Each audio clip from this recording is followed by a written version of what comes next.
স্বাগতম পিকে সুইটসে। আজকে দেখানো হবে কিভাবে লেবু দিয়ে ছানা তৈরি করা হয় এবং ওই ছানার পানি সংরক্ষণ করা যায়। প্রথমে আপনারা বাজার থেকে লেবু নিয়ে আসবেন। আমরা এখানে 4টা লেবু কাটছি, কারণ আমরা জানি না লেবুটাতে কতটা রস হবে। এই লেবু 4টা কাটার পরে এটা দিয়ে রস বের করে আমরা নিয়ে নিছি। রসটা বের করার পরে আমরা চুলোর মধ্যে একটা পাত্রে দুধ চুলায় দেব। দুধটা তুলে দেওয়ার পরে দুধটা একটা বয়েল ওঠা পর্যন্ত আমরা অপেক্ষা করব এই লেবুর রসটা দেওয়ার জন্য। আর এই লেবুর যেই বীজগুলো আছে এগুলো ফেলে দিবেন, যেন আবার ওই রসে না থাকে।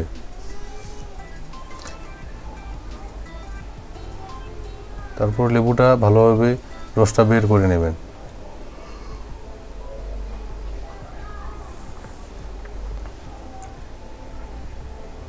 আমরা লেবুর রস বের করে নিছি।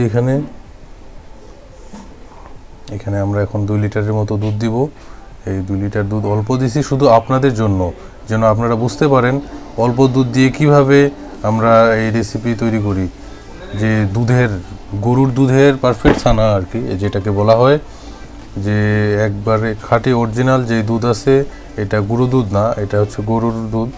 এই দুধে আমরা একটা বয়েল ওঠার পরে আমরা লেবুর রসটা দিয়ে দিলাম। লেবুর রসটা দিয়ে দেওয়ার পর ধীরে ধীরে দুধটা থেকে ছানা বের হয়ে আসতেছে এবং অবশিষ্ট পানি হয়ে যাচ্ছে। যেটা বাকি থাকতেছে এটা পানি হয়ে যাচ্ছে। আপনারা দেখতে পাচ্ছেন আমাদের দুধটা থেকে গোটা ছানাগুলো বের হয়ে গেছে। এখন এটা আমরা ঠান্ডা করার জন্য এখানে ঠান্ডা পানি ঢালবো।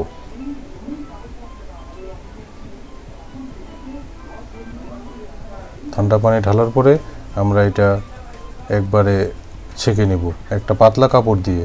আপনারাও বাসায় যদি পাতলা কাপড় থাকে ওটা দিয়ে ছেঁকে নিতে পারেন, অথবা রুমাল থাকলে রুমালটাও তো পাতলা অনেক, ওটা দিয়েও আপনারা ছেঁকে নিতে পারেন, কোনো সমস্যা নাই।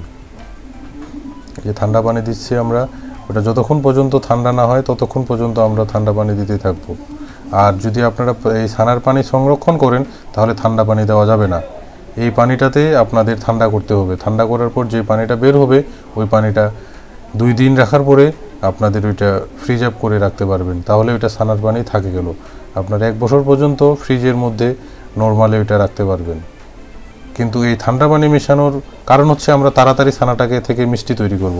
আর যদি আপনাদের তাড়াহুড়া না থাকে তাহলে আপনারা ডিরেক্টলি ওই গরম পানিটাই ঠান্ডা যতক্ষণ না হয় ততক্ষণ রেখে দিবেন। 1 ঘন্টা 2 ঘন্টা 3 ঘন্টা যতক্ষণ ঠান্ডা হতে লাগে।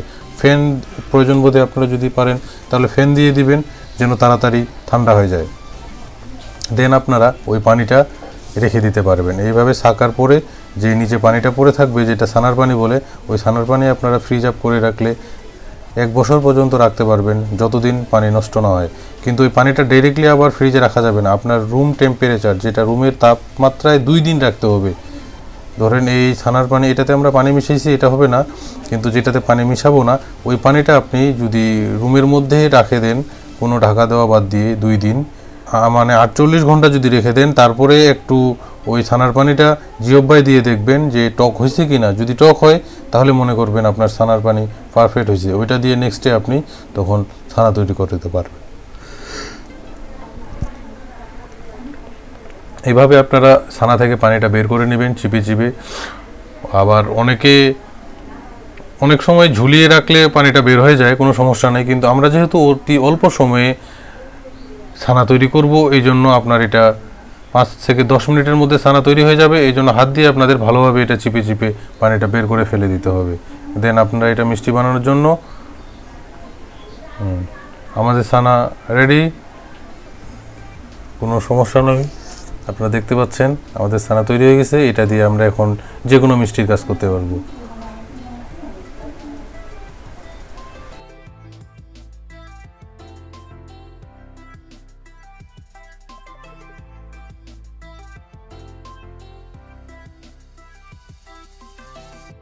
আমাদের এই ছানা রেসিপি সম্বন্ধে যদি কিছু আপনাদের প্রশ্ন থাকে তাহলে কমেন্ট বক্সে প্রশ্ন করতে পারেন।